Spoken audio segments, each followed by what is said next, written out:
ऋषि सुनाक ने कुछ 1200 सोल्जर को भी ग्राउंड पर उतार दिया है कि प्रॉब्लम एक्चुअल में चल क्या रहा है। इसको देखना तो आपके सारे डाउट क्लियर हो जाए। मतलब इमिग्रेशन पर आपको प्रॉब्लम होगी या नहीं होगी, वीजा डिले होंगे या नहीं होंगे। Hello everyone, how are you all. यार आपको काफी दिनों से ये न्यूज सुनने को मिल रही होगी कि यूके में एनएचएस स्टाफ स्ट्राइक पर चला गया है, रेलवे वाले स्ट्राइक पर चले गए हैं, एयरपोर्ट अथॉरिटी वाले जो स्टाफ हैं वो स्ट्राइक पर चले गए हैं। तो चल क्या रहा है, मैं आपको आज के इस वीडियो में सारा क्लियर करता हूं। मतलब कि एकदम डीपली क्लियर ही कर देता हूं कि एज ऑन एक्चुअल में यूके के अंदर चल क्या रहा है, हो क्या रहा है, और इससे आपके वीजा पर या फिर इमिग्रेशन पर कोई फर्क पड़ेगा या नहीं पड़ेगा। तो एक आपको ना यार रहता है ना कि बंदा अगर किसी कंट्री में रह रहा है तो उसको आइडिया लग जाता है कि यहाँ के न्यूज़पेपर है, न्यूज चैनल है, लोकल पब्लिक है, उनके दिमाग में चल क्या रहा है, सिचुएशन क्या हो रही है। तो 10-12 मिनट का वीडियो होगा, आपका सारे डाउट क्लियर हो जाएंगे, आपका बेसिक क्लियर हो जाएगा। क्योंकि थोड़ी बहुत मैंने रिसर्च की है इस बारे में सारी, तो डिटेल में आपको एक एक फैक्ट में क्लियर करता हूं कि एज ऑन एक्चुअल में सीन क्या चल रहा है और उससे आपको कोई प्रॉब्लम हो सकती है या नहीं हो सकती है, इमिग्रेशन और वीजा पर उसका कोई फर्क पड़ेगा या नहीं पड़ेगा। तो करते हैं स्टार्ट। देखो यार, मैं आपको एक क्लियर करता हूं आपका बेस। जो ये स्ट्राइक वाला सीन है ये स्टार्ट हुआ था अक्टूबर के महीने में। मतलब 10 अक्टूबर को यहाँ के लॉयर लोगों ने सबसे पहले स्ट्राइक की थी, मतलब हड़ताल पर सबसे पहले गए थे। तो जो ये मसला खड़ा हुआ है ना इतना बड़ा, ये खड़ा हुआ है वहीं से। यहां तक बोला जा रहा है कि आज से 30 साल पहले 1990 में जो स्ट्राइक हुई थी उससे भी ज्यादा बड़ी स्ट्राइक अभी हो रही है। मतलब 30-32 साल में ऐसी स्ट्राइक देखने को नहीं मिली है यूके में। तब मैं पैदा भी नहीं हुआ था और आप में से बहुत सारे लोग 1990 में पैदा भी नहीं हुए होंगे। उस जमाने की ये बात है। तो और ये भी न्यूज निकल कर आ रही है कि अभी इस स्ट्राइक की वजह से यूके की गवर्नमेंट को 2 बिलियन पाउंड का लॉस होने वाला है। अब मैं यहां पर पाउंड की बात कर रहा हूं, 2 बिलियन पाउंड। अगर आप उसको इंडियन रुपीस में देखोगे तो कितना ज्यादा अमाउंट हो जाएगा। इससे अंदाजा लग जाएगा आपको कि कितना बड़ा प्रॉब्लम वाला सीन चल रहा है। अभी एनएचएस वाले हों, एयरपोर्ट अथॉरिटी हो, पोस्ट ऑफिस वाले हों, उसके बाद एम्बुलेंस ड्राइवर हों, रेलवे हों, बसेस हों, सारे के सारे जितने भी गवर्नमेंट वाले सेक्टर है ना, सारे के सारे स्ट्राइक पर जा रहे हैं। लेकिन हाँ, ऐसा नहीं है कि एक ही साथ जा रहे हैं। इन्होंने टाइम डिसाइड किया है कि इस डेट से इस डेट एम्बुलेंस वाले जाएंगे, इस डेट से इस डेट एनएचएस वाले जाएंगे। तो मतलब सिस्टमेटिक तरीके से कर रहे हैं। लेकिन हाँ, प्रॉब्लम तो हो रही है। और 1200 सोल्जर भी ऋषि सुनाक गवर्नमेंट ने ना ग्राउंड पर उतार दी हैं, क्योंकि एम्बुलेंस ड्राइवर भी जा रहे हैं स्ट्राइक पर। तो कैसा क्या सारा सीन है अब मैं आपको बताता हूं। तो ये जो सारा प्रॉब्लम वाला सीन क्रिएट हुआ है ना, वो हुआ है 10 अक्टूबर से। 10 अक्टूबर को यहाँ के लॉयर लोग गए थे स्ट्राइक पर, और उनका स्ट्राइक करने का रीजन था हड़ताल करने का रीजन ये था कि उनको सैलरी में इंक्रीमेंट चाहिए था। और यूके की गवर्नमेंट ने उस टाइम पर उनकी बात मान ली थी और 15% के परसेंटेज से उनका जो सैलरी है वो इंक्रीज कर दी थी। अब जो सारा मसला खड़ा हुआ है ना वहीं से खड़ा हुआ है। हुई थी वो अक्टूबर में, लेकिन ये धीरे धीरे नॉर्मल पब्लिक तक आते आते इतना ज्यादा उनमें गुस्सा आ गया, क्योंकि यूके की गवर्नमेंट ने टैक्स की जो रेट है वो भी इंक्रीज कर दी है। मतलब कि आप ये समझ लो, अभी 20% लगता था ना, तो अब उससे भी ज्यादा लगने वाला है। तो लोगों को एकदम गुस्सा फूट गया है और सब लोग बोल रहे हैं कि जब लॉयर लोगों की 15% से इंक्रीज की गई है सैलरी, तो बाकी की सैलरी क्यों इंक्रीज नहीं हो रही। तो ये सारा प्रॉब्लम वाला सीन हो गया है खड़ा। तो सीन यही चल रहा है। 1990 के बाद सबसे बड़ी जो स्ट्राइक हुई है वो अभी 2022 में हो रही है, और क्रिसमस के टाइम पर इसलिए हो रही है क्योंकि लोगों का मतलब कि एक इंटेंशन ये है कि वो न्यूज में आना चाहते हैं। और अभी जो है क्रिसमस आने वाला है, उसके बाद न्यू ईयर आने वाला है, तो टूरिस्ट बहुत ज्यादा आएंगे यहाँ पर।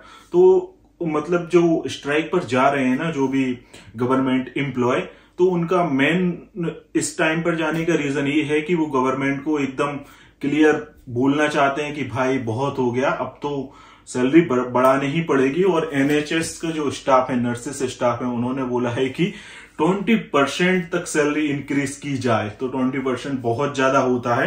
कब क्या इसका सॉल्यूशन होगा ये मुझे भी नहीं पता, किसी को भी नहीं पता, गवर्नमेंट ही बता सकती है। तो ये जो सारा सीन चल रहा है यही चल रहा है। और गवर्नमेंट ने जो 1200 के आसपास जो सोल्जर हैं, जो सैनिक हैं, वो इसलिए नॉर्मल पब्लिक में उतारे हैं क्योंकि मेन मसला खड़ा हुआ है एम्बुलेंस ड्राइवर के जाने के बाद। क्योंकि जब एम्बुलेंस ड्राइवर जाएंगे ना तो फिर इमरजेंसी सर्विसेज वाले जब जाते हैं तो प्रॉब्लम वाली सीन हो जाता है क्रिएट। तो गवर्नमेंट ने ये बोला है कि जब एम्बुलेंस ड्राइवर जिस डेट से जिस डेट पर जाएंगे स्ट्राइक पर, तो उनकी जगह जो यहाँ के सोल्जर हैं, जो सैनिक हैं, वो एम्बुलेंस सेवा देखेंगे। और अगर कोई क्रिटिकल सिचुएशन बिगड़ती है, हालात बिगड़ते हैं, दंगे होते हैं, तो उनसे भी निपटेंगे। तो सोचो, एक ये बहुत डेवलप देश है, बहुत शांति से रहते हैं यहाँ के लोग। अगर यहाँ पर भी इतनी बड़ी तादाद में हड़ताल हो रही है, स्ट्राइक हो रही है, तो लोग किस हद तक परेशान होंगे। सच में भी महंगाई बहुत ज्यादा हो गई है यार, बहुत ज्यादा। मैंने अभी एक रील डाली थी इंस्टाग्राम पर, उस पर लोग मेरे को बोल रहे थे कि तू कुछ भी बोल रहा है, लोगों को डिमोटिवेट कर रहा है। यार ऐसा नहीं है, मैं यहाँ पर हूं, मुझे पता है कि कितनी महंगाई बढ़ गई है। और खैर उन लोगों के लिए इग्नोर ही करो, कोई मतलब नहीं है ऐसे लोगों को, वरना तो फिर कोई मतलब नहीं रह जाएगा। तो हाँ, अपन अपने टॉपिक पर आते हैं। प्रॉब्लम वाली जो बात है वो यही है, मैंने आपको क्लियर कर दिया कि कब से ये प्रॉब्लम क्रिएट हुई, कब तक चलने वाली है। शायद 31 दिसंबर तक ये स्ट्राइक वाला सीन चलेगा। उसके बाद आगे क्या होगा तो मैं आपको बता ही दूंगा, जैसा भी न्यूज में आएगा, जैसा भी गवर्नमेंट का कुछ ऑर्डर आएगा तो मैं आपको बता दूंगा। और ये जितने भी स्ट्राइक है ना, जो भी न्यूज़पेपर हैं या फिर जो भी गवर्नमेंट की ऑफिशियल न्यूज है, उनकी लिंक मैं आपको डिस्क्रिप्शन में दे दूंगा, तो आप डिटेल में और पढ़ सकते हैं, समझ सकते हैं।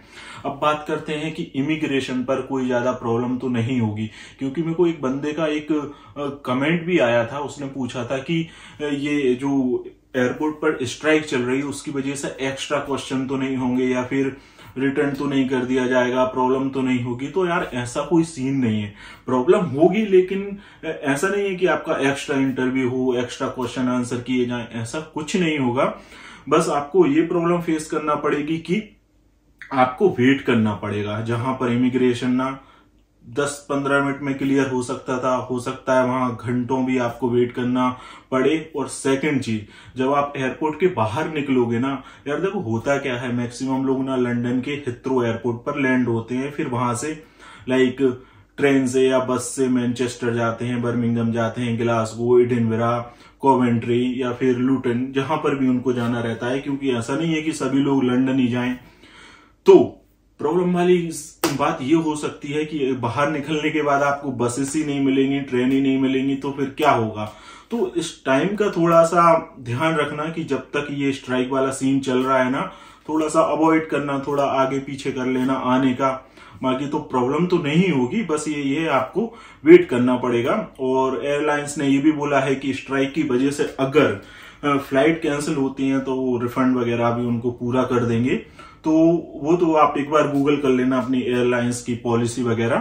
तो मेन मकसद मेरा वीडियो बनाने का यही था कि इससे देखो वीजा भी डिले नहीं होंगे, मतलब कि डिले इन द सेंस ज्यादा से ज्यादा 1 वीक डिले हो सकते हैं, 5 डेज डिले हो सकते हैं। इसका मतलब ये नहीं है कि 2 महीने, 4 महीने, 6 महीने डिले हो जाए, ऐसा नहीं होगा, क्योंकि सॉल्यूशन तो निकल ही जाएगा। क्योंकि अगर 1-2 महीने तक ऐसी स्ट्राइक चलती रही ना तो कंट्री पैरालाइज हो जाएगा भाई, चल ही नहीं पाएगा। ऐसे तो कुछ ना कुछ सॉल्यूशन बहुत जल्द निकलेगा, क्योंकि ऐसी न्यूज भी निकलने को आ रही है कि हो सकता है गवर्नमेंट बात मान ले, लेकिन कैसा क्या होगा वो तो न्यूज आने के बाद ही पता चलेगा। तो डरने वाली ऐसी कोई बात नहीं है। थोड़ा सा भी टाइम खराब है, ये न्यू ईयर के बीच में जो आने वाले हैं थोड़ा सा उसको अवॉइड कर दो, फ्लाइट थोड़ा लेट ले लो, और तो कोई ऐसा प्रॉब्लम वाला सीन नहीं है। बाकी तो जो सिचुएशन थी वो यही थी। ये सच है कि सारी जगह अभी स्ट्राइक चल रही है, कब तक चलेगी ये भी क्लियर नहीं है। होप सब जल्दी ठीक होगा, और जो भी न्यूज आएगी, जैसे भी न्यूज आएगी, मैं आपके साथ शेयर करूंगा। अभी भी मतलब ये समझ लो मैं ड्यूटी से आया हूं और अभी आप देखो रात को 11 बज रहे हैं, आज है 22 तारीख। मैं अभी ड्यूटी से आया हूं, थोड़ी देर पहले नहाया धोया खाया, उसके बाद वीडियो बनाया, अभी एडिट करूंगा, कल सुबह डालना भी है, फिर ड्यूटी भी जाना है। तो आप सोचो कितना ज्यादा हार्ड हो जाता होगा, लेकिन बस 1-2 वीक की बात है यार, उसके बाद मैं फ्री हो जाऊंगा और फिर कंटिन्यू वीडियो भी आएंगे। तो बस थोड़ा सा सोचा समझा, एक थोड़ा सा डिटेल में पता किया कि चल क्या रहा है और फिर आपके साथ शेयर किया। तो जो सिचुएशन थी वो यही है। आज के वीडियो में गाइस इतना ही। अपना और अपना ख्याल रखिएगा और डरने वाली कोई बात नहीं है। आने की आपकी प्लानिंग है तो बेधड़क होके आओ। ऐसा कुछ नहीं है कि यूके बर्बादी हो जाएगा, ऐसा चलता रहता है यार हर कंट्री में, थोड़ा बहुत भारत में भी बहुत चलता है, हर जगह चलता रहता है। तो आपकी अगर प्लानिंग है तो बिल्कुल आओ, सब ठीक है, और नहीं भी है तो ठीक हो जाएगा। अपना फ्यूचर बनाओ, अपना और अपनों का ख्याल रखो और बाय बाय। मैं भी जाता हूं और वीडियो एडिट करता हूं, कल सुबह अपलोड भी करना है। सो बाय बाय, टेक केयर।